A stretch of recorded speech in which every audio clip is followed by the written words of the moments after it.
This is a unique watch in some way, and in some way an organic development of a Seiko GMT lineup, and personally I consider this a budget-friendly amalgamation of my two favorite Seiko models, an SKX and a Prospex Spring Drive GMT SNR003. So, is the release of this watch is such a big deal? Well, in this video we'll try to find out.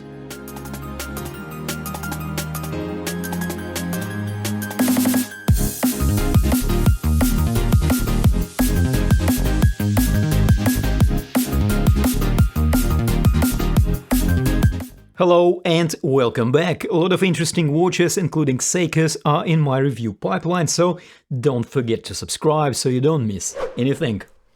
I did buy this watch for myself because I love the way it looks, and I bet I'm not alone here, and of course because this is the watch I can make a good practical use of, or at least a use of its GMT application, which can help me to justify this purchase. Truth be told, my phone is much better at tracking multiple time zones and even can automatically update my home time, but let's not dwell on that minor detail.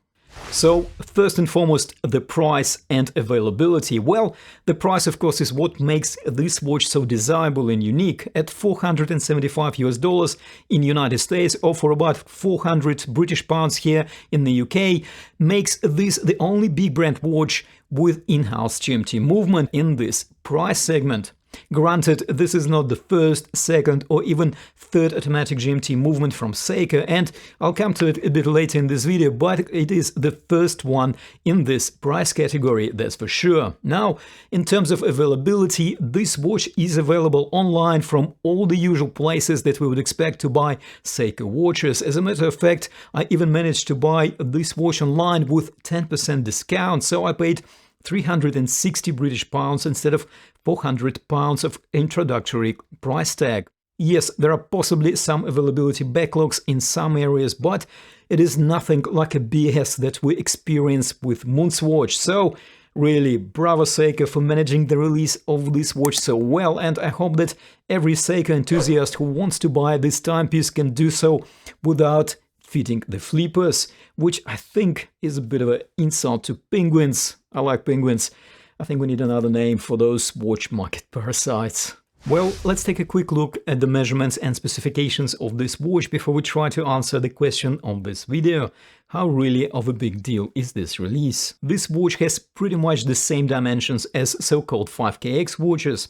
Case width is 42.5mm, bezel diameter is 41.3mm and 22mm lug width. The case height is 13.8mm, which is a few millimeters higher than the 5KX, possibly because of the extra space needed for the fourth GMT hand and for a bit of a thicker movement.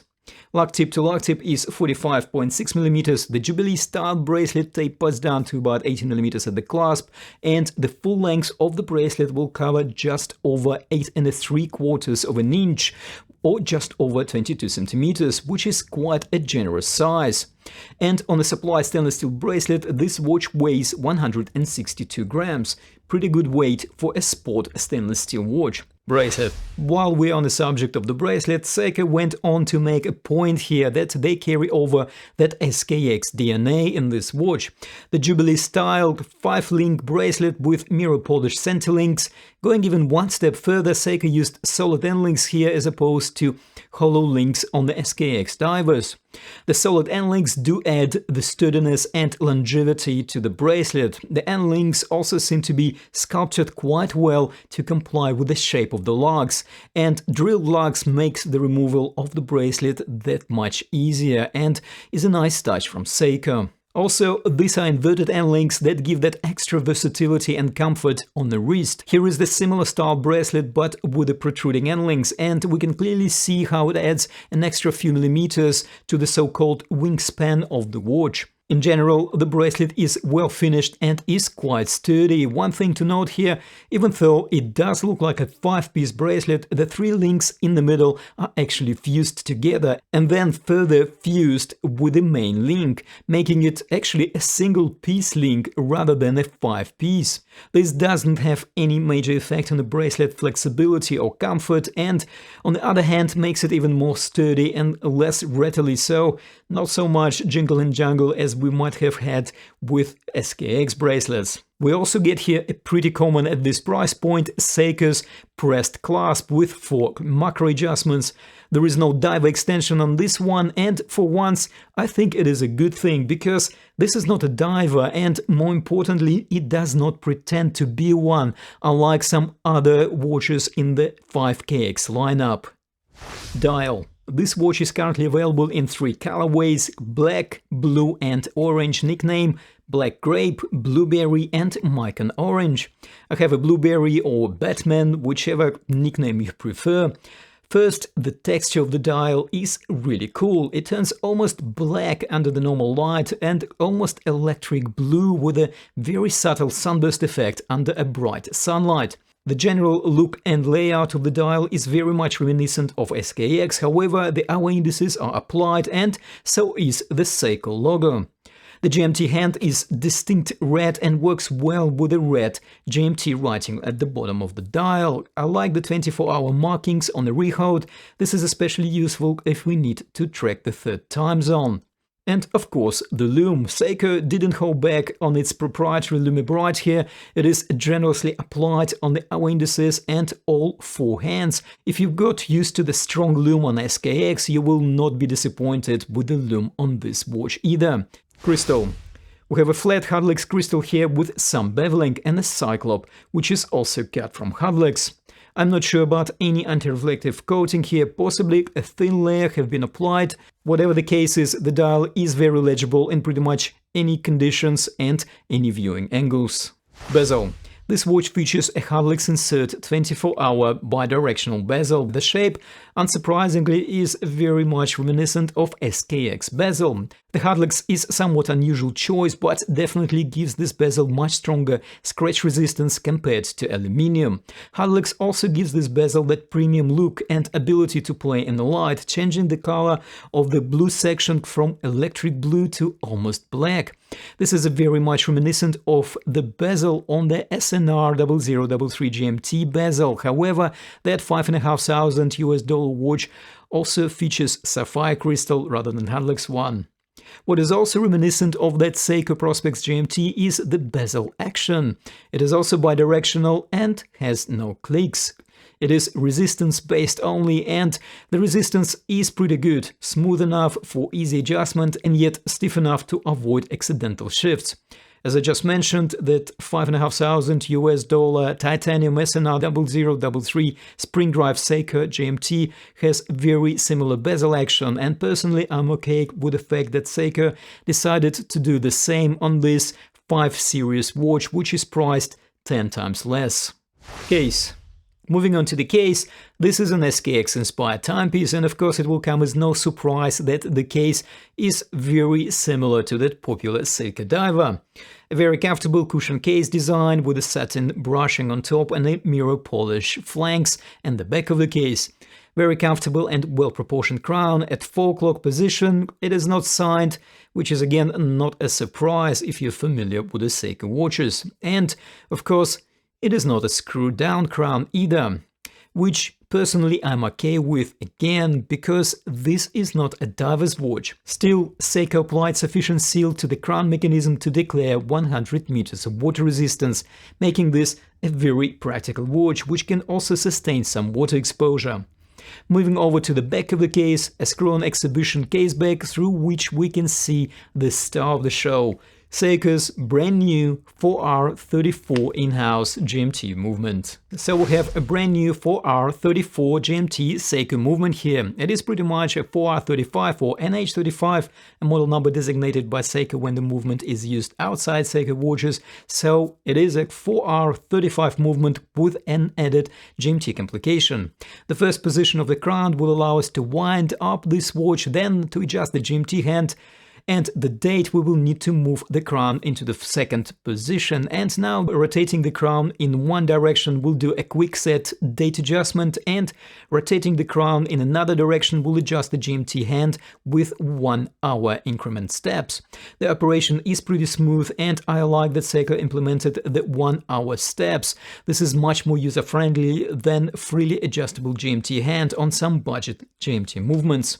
One thing to note here, because the GMT adjustment applies to the GMT hand, this is actually classified as so-called office GMT or caller GMT complication, as opposed to a traveler GMT, whereby the hour hand is adjusted to the local time zone of the traveler, and the GMT hand always points to a GMT time zone or to the home time zone of the traveler. This is not to say that we cannot use this watch when traveling, however, with this movement we will need to take a slightly different approach. So this is still a fully capable GMT movement, and the addition of the rotating bidirectional bezel and numbering on the rehaut will even allow us to track a third time zone. So how big of a deal is this watch? Well, in my opinion, there are two dimensions to this question. First one is how big of a deal is this watch in terms of the Seiko 5 or 5KX lineup, and how big of a deal is this new GMT movement? Well, in my opinion, this watch has a very useful purpose and no pretense. That is, it is a big brand GMT with an in-house movement and a great practicality at a very competitive price. It does not pretend to be a diver like some other 5KX models, and yes, I know the spiel with the, well, nobody ever dives with these watches and 100 meters of water resistance is plenty. Well, not everyone buys into this argument, and here where this watch shines. It is a GMT watch with 100 meters of water resistance. A very practical travel companion with a great brand name on the dial. And yes, some other more expensive watches, including 5,500 Seiko SSK003 and also Rolex GMT, have 100 meters of water resistance. And from the aesthetics point of view, like a great army of Seiko enthusiasts out there, I personally really enjoy the SKX DNA in this watch, so for me, this is definitely a keeper. Now, let's address the question of how big of a deal is the new movement. Well, in some way it is, and in some way not so much. This is of course by far not the first automatic GMT movement from Seiko. There are at least 4 other calibers that Seiko is producing for different price segments with the GMT complication. We have Seiko 6R64, which beats at 28,800 vibrations per hour. Then we have 5R66 and 9R66 spring drive calibers, and we have a 9S86, a high beat 36,000 vibrations per hour movement with 72 hours of power reserve. And I'm not even counting here the Seiko Quartz and GMT movements. Now, 4R35 or NH35 is a very reputable, reliable and cost-effective movement used by Seiko and by countless number of micro brands. So, an addition of a GMT function will allow Seiko and micro brands to add an additional GMT complication on the budget, so to speak. However, I must note that micro brands were not exactly sitting on their hands and holding their breath waiting for Seiko to release this movement. There are plenty of budget GMT watches that use budget GMT movements from Seagull and other Chinese manufacturers, and also there are quite a few micro brands that use Swiss-made ETA-based GMT movement for the watches in $600 to $1,200 price segment. Yes, probably some of the Chinese source movements are not as reliable, and the cheapest ones don't offer the 1 hour step jump of the GMT hand, but there are a lot of such offerings nevertheless. I actually even created a playlist of the GMT watches I reviewed so far on this channel, and I will put a link in the description of this video. So, from the movement point of view, this is a very interesting release indeed. Is it revolutionary though? Well, what do you think? Do let us know in the comments.